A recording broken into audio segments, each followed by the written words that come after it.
पुस्तकालय बखरी में यहाँ उपस्थित आदरणीय मनोरंजन वर्मा जी, अशोक जी, अध्यक्ष सचिव प्रभाकर जी, मनाल जी, उपस्थित बखरी के युवा साथियों।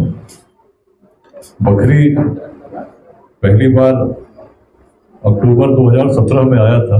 उस समय भागलपुर का डीआईजी था और बखरी महोत्सव का आयोजन चल रहा था। तब से ही मैंने कहा था कि जब भी बखरी आता हूं तो यहाँ के युवाओं में एक अलग ऊर्जा का संचार, एक अलग प्रतिभा उस रूप में तब भी देखता था। उसके बाद भी जब भी जिस अवसर पर भी बखरी आना हो, लगभग वही भाव मन में जगे। आज भी जब आ रहा हूँ तो जब से प्रवेश किया वहीं से लगातार यहाँ तक उत्साह बहुत है, ऊर्जा बहुत है, आशावादिता बहुत है। इसी रूप में बखरी को मैं देखता हूँ और इसीलिए जब ऐसी भूमि पर आऊँ तो निश्चित मेरे मन में भी इन सभी भावों की वृद्धि होती है। लेट्स इंस्पायर बिहार इस अभियान को 2021 के मार्च में हम लोगों ने प्रारंभ किया था, 22 मार्च को बिहार दिवस के दिन।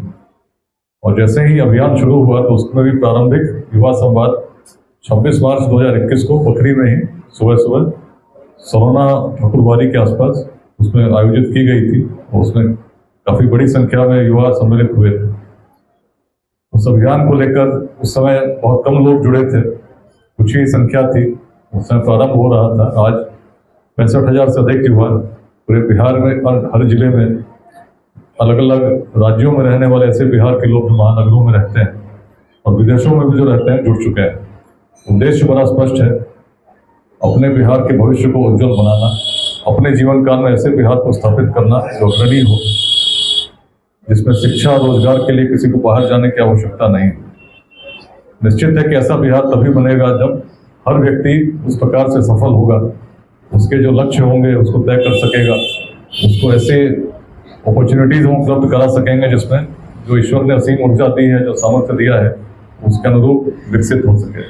और यह तभी संभव है जब हम सोच बड़ी रखकर प्रयास करेंगे। यदि हम आपस में जिस प्रकार का संघर्ष बिहार में देखते हैं, जाति के नाम पर, संप्रदाय के नाम पर, अलग अलग वादों के नाम पर और लिंग भेद के नाम पर, और लोगों को उसमें ग्रसित पाते हैं, संघर्षरत पाते हैं, इस प्रकार का संघर्ष करके हम एक दूसरे को पीछे खींचने के प्रयास में लगे रहेंगे तो सामूहिक रूप में हम आगे नहीं बढ़ते। किसी भी रथ में यदि 4 पशु हों, चारों पशु मिलकर कोई आगे ले जाना चाहे, कोई पीछे जाना चाहे, कोई दाहिने ले जाना चाहे, कोई बाएं ले जाना चाहे, ऐसे रथ में गति हो ही नहीं सकती।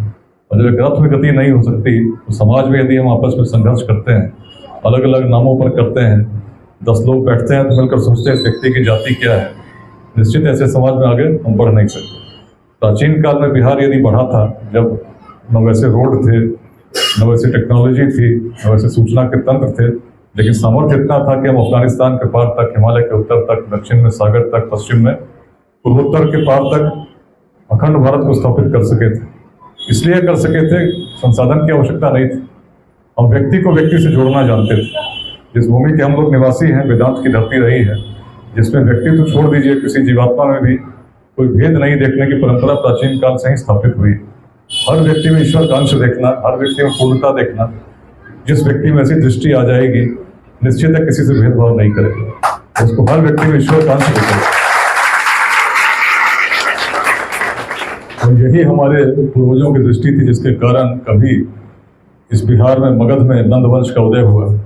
जिस प्राचीन काल में कहीं सबसे निम्न वर्ग का व्यक्ति शासक हो सकता है, ऐसी परिकल्पना कोई हो भी नहीं सकती थी, हमने उसे साकार किया।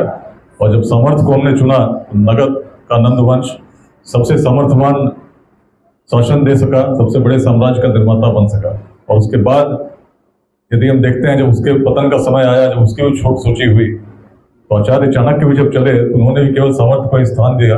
एक युवक के मन में जब उन्होंने सामर्थ्य देखा तो उस चंद्रगुप्त से उन्होंने जाति नहीं पूछी। यह हमारी परंपरा है। यही परंपरा है जिसके कारण हमारी सोच इतनी व्यापक हुई, जो भेदभाव से परे थी। यदि वेदांत की दृष्टि को देखें तो कहता है तुम वही हो तत्त्वमसि, अपने बिहार की सोच है। वेदों से बहुत आगे उसको हमने वेदांत कहा। बौद्ध धर्म का सोच देखें तो उसमें भी अपदिभो भव, ये बिहार की सोच थी कि स्वयं में ही प्रकाश निकलता है, अपने सूर्य स्वयं बन जाओ, उस प्रकार के भाव को लेकर जब चलेंगे हम बात भेदभाव कर ही नहीं सकते।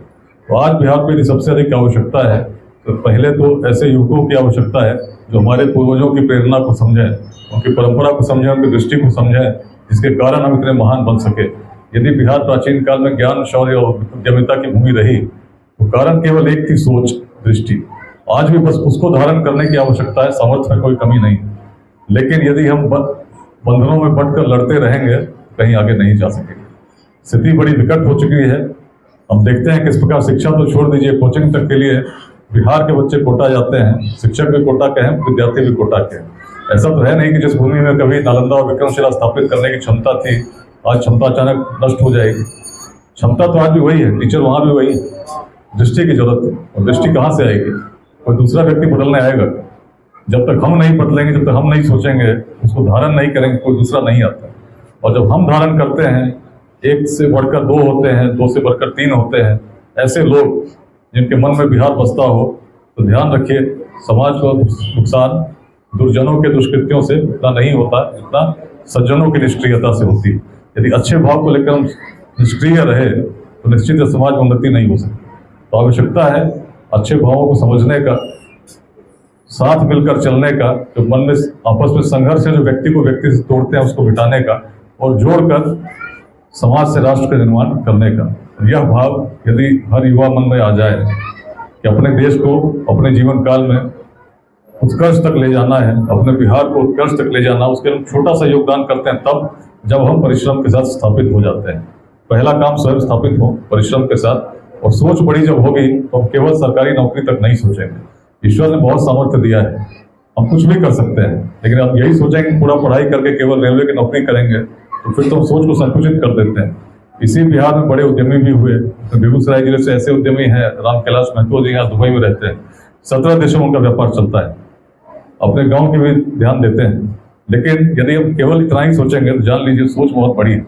इससे लेट्स इंस्पायर पे हम लोग उद्यमिता पर बहुत विशेष ध्यान दे रहे हैं। जो हमारे युवक स्टार्टअप लगाना चाहते हैं, व्यवसाय करना चाहते हैं, उनको मार्गदर्शन दे सके, ऐसे लोगों को जोड़कर जो उनके हित में जो बातें हैं बता सकते हैं। जब उनको कोई समस्या आए एडवाइस कर सकते हैं, सुझाव दे सकते हैं। श्रृंखला चल रही है, श्रृंखला में अभी तक 65,000 लोग जुड़े हैं। मेरा बकरी में भी बहुत करीब 150 से अधिक की संख्या में लोग जुड़े हुए हैं हमारे ग्रुप में। ये केवल ऐसे लोग हैं जो व्हाट्सएप ग्रुप में जिनकी मैं संख्या बता रहा हूँ। बहुत लोग जानते हैं, सुनते हैं, लेकिन आवश्यकता कुछ योगदान की है। और युवा से मेरा कहना यही है, पहले परिश्रम कीजिए, बड़ी दृष्टि के साथ कीजिए, पूरी ऊर्जा लगाइए। एक बार स्थापित हो गए तो केवल स्वयं तक सीमित मत रहिए, कुछ अंशदान समाज को जरूर देना। और इसी दृष्टि के साथ जब बढ़ेंगे, मिलकर चलेंगे, निश्चित है बिहार का भविष्य भी उज्जवल होगा और भारत को भी हम गौरवान्वित करेंगे। तो इस अवसर पर बड़ी प्रसन्नता हुई आज विश्व बौद्धिक पुस्तकालय आकर, देखकर यह भी प्रसन्नता हुई कि निःशुल्क रूप से, उस शैक्षिक भाव से लोग इसमें समर्पित रूप से योगदान करते हैं, चाहे अध्यक्ष हो चाहे सचिव हो। और ऐतिहासिक रूप में यह पुस्तकालय यहाँ विद्यमान है, अपने आप में एक प्रेरणा का केंद्र है। जिन्होंने दान दिया उनको मैं नमन करता हूँ, अभिनंदन करता हूँ, जिसके कारण विश्व पुस्तकालय स्थापित हुआ।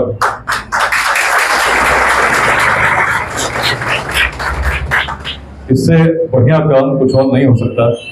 मेरी प्रार्थना होगी इस नवरात्रि के शुभ अवसर पर पहले दिन पुस्तकालय प्रेरणा का प्रसार करे, अनेक ऐसे लोगों को उत्पन्न करे जो समाज को गौरवान्वित करें, समाज को प्रेरित करें, समाज को मार्गदर्शन प्रदान करें। मेरी यही प्रार्थना और सभी को इस अवसर पर नवरात्रि की हार्दिक शुभकामनाएं। धन्यवाद।